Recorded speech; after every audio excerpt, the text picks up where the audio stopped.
साईची तब्येत कालपासून थोडीशी खराब झाली, त्याला सर्दी खोकला ताप वगैरे आलाय।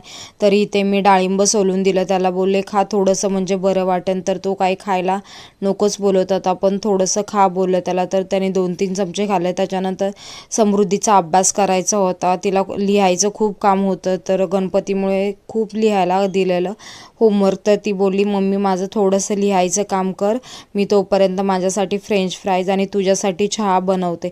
तर इथे ती स्वतःसाठी फ्रेंच फ्राईज बनवते आणि तिने माझ्यासाठी मस्त असा आला घातलेला चहा बनवून दिला आणि चहा एवढा छान झालेला ना, खूप आणि मस्त झालता। आणि ती स्वतःसाठी इथं फ्रेंच फ्राईज बनवत होती।